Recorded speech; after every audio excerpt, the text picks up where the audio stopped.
Buenas noches, mi nombre es Karen León y el día de hoy les voy a hablar sobre el poder público guatemalteco.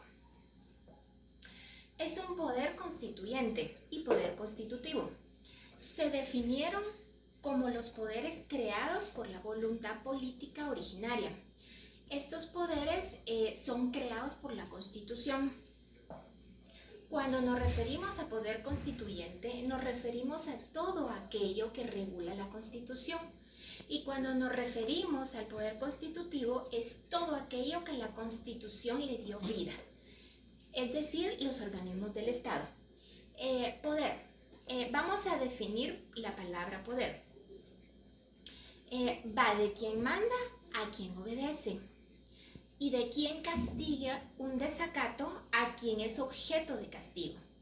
Sufre la sanción en su persona o en sus bienes y es de quien obedece y es premiado, o de quien por razón de su persona puede, o de las circunstancias, queda temporalmente al margen del sistema represivo.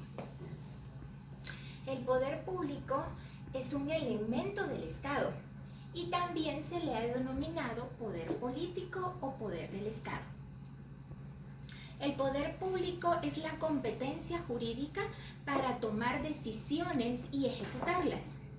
En sentido material, dicho poder lo ejerce todo el aparato gubernamental por medio de toda clase de organizaciones públicas.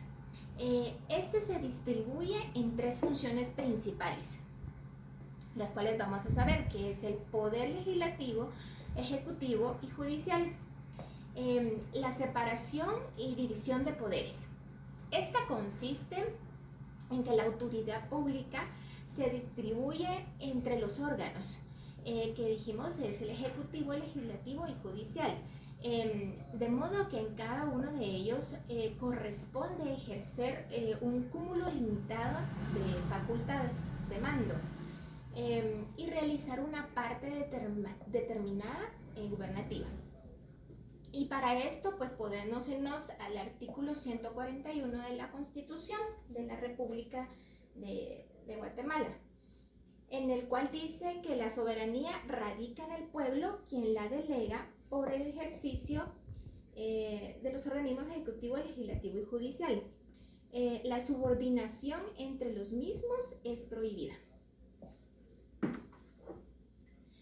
También podemos decir que la separación de poderes se encuentra en sus primeros antecedentes en el gobierno mixto, ya que ese tipo de régimen era sobre todo un sistema de pesos y contrapesos, en el que por tanto había mutuos controles. El propósito consistía en que ninguna parte tomara la supremacía sobre los demás. Entonces, cuando se evoca el gobierno mixto, se piensa que tiene un vínculo directo con la división de poderes, es decir, que con la separación entre el ejecutivo, el legislativo y el judicial. Claro, sin embargo, la relación no es tan inmediata, ya que por encima del hecho que la teoría del gobierno mixto es antigua y la doctrina de la división de poderes es moderna, lo cierto es que entre ellas existen semejanzas y diferencias, ¿verdad? Vamos a ver el organismo legislativo. La función primordial del organismo legislativo es de crear leyes. Y esto lo vamos a encontrar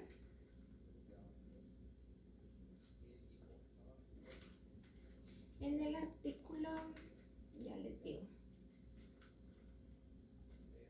Está en el capítulo 2, organismo legislativo, sección primera, Congreso, que es del artículo 157, que es la potestad legislativa e integración del Congreso de la República, y va al artículo 173.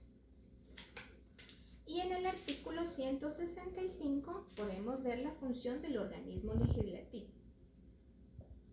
Que dice atribuciones.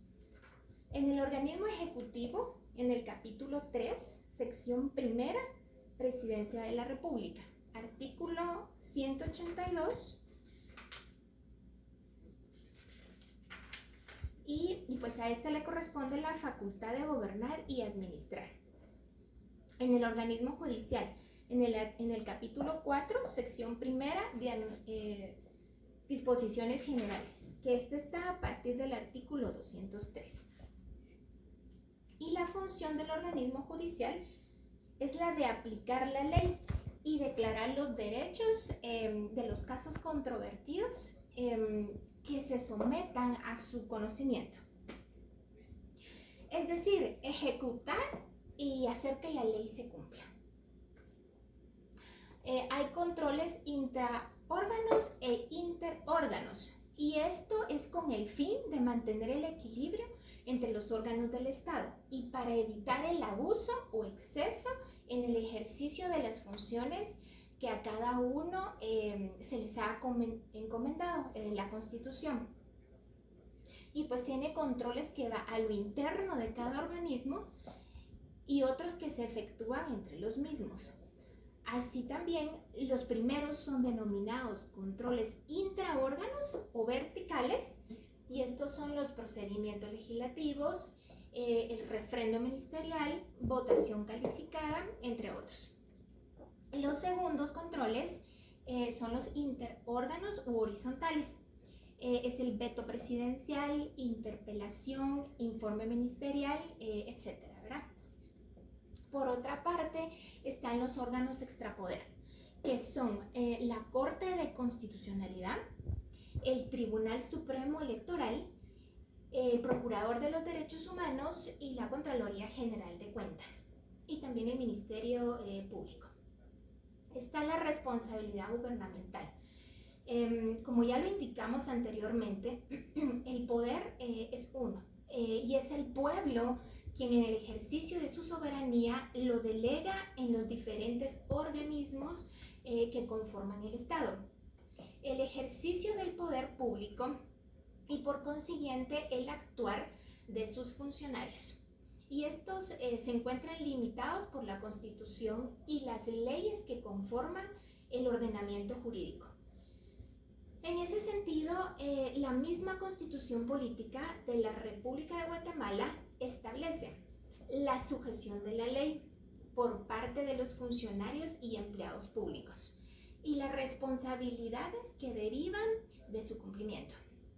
Y esto lo podemos encontrar en el artículo 152, que es el poder público, 154, función pública, sujeción a la ley, y el artículo 155, responsabilidad por infracción de la ley.